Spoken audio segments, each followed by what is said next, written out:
నీ కుటుంబమే మీ నాయనతో మొదలుకోండి నువ్వు కానీ రెపరెప కోసావు కాబట్టి మళ్ళీ నువ్వు జనాన్ని రెచ్చగొట్టి మళ్ళా పని చెయ్యండి అని వాళ్ళని రెచ్చగొట్టే పరిస్థితుల్లో నువ్వు ఉన్నావు.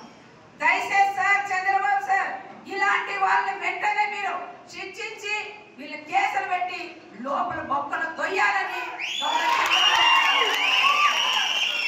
ఇలాంటి వాళ్ళ సైతం వాళ్ళ మాటలు విని గ్రామాల్లో కూడా రెచ్చిపోతారు.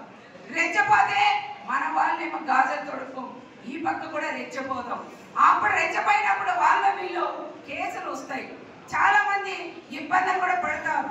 ఆయన రెపరెప అంటాడు, పైన ఉంటాడు, కింద వాళ్ళు మాత్రం చాలా ఇబ్బందులు పడే పరిస్థితులు ఉంటారు. కేసులు పడి కోర్టు చుట్టూ తిరగలేక చాలా మంది నష్టపోతారని ప్రత్యేకంగా చంద్రబాబు సార్ కూడా చెప్పి ఆయన వాయిస్ ఆ ప్రభుత్వం వైఎస్ఆర్ ప్రభుత్వం ఉన్నప్పుడు మా చిన్న కార్యకర్త కానీ ఎవరైనా గారుడు పెట్టి వాట్సాప్ లో పెడితే పోలీసులు తీసుకెళ్లి బట్టలు తీసి కొట్టిన రోజులు మా కళ్ళకు కనపడుతున్నాయని చంద్రబాబు నాయుడు గారు కూడా మేము చెప్తున్నాం. అలాంటి వాళ్ళు కూడా సెల్ ఫోన్ కూడా తీసుకొని అక్క మా సెల్ ఫోన్ పీకున్నారు, మమ్మల్ని చాలా దురుసుగా మాట్లాడారు, మా అమ్మల్ని అక్కలు తిట్టారు అని ఎంతో మంది ఏడ్చిన యువత కూడా మా కళ్ళ ముందు కనపడతారు.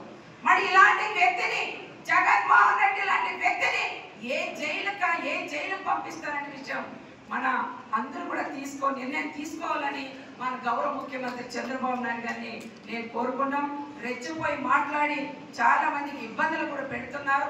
దయచేసి ఇలాంటి వాళ్ళని కఠినంగా శిక్షించాలని మరొకసారి చంద్రబాబు నాయుడు గారికి నా రాప్తా నియోజకవర్గం ప్రజలందరి తరఫున నేను సార్ కూడా విజ్ఞప్తి చేస్తున్నాను కూడా తెలియజేసుకుంటూ అందరూ పోయి ఇండియా పాకిస్తాన్ తాజా అప్డేట్స్ కోసం డౌన్లోడ్ చేసుకోండి RTV లైవ్ యాప్.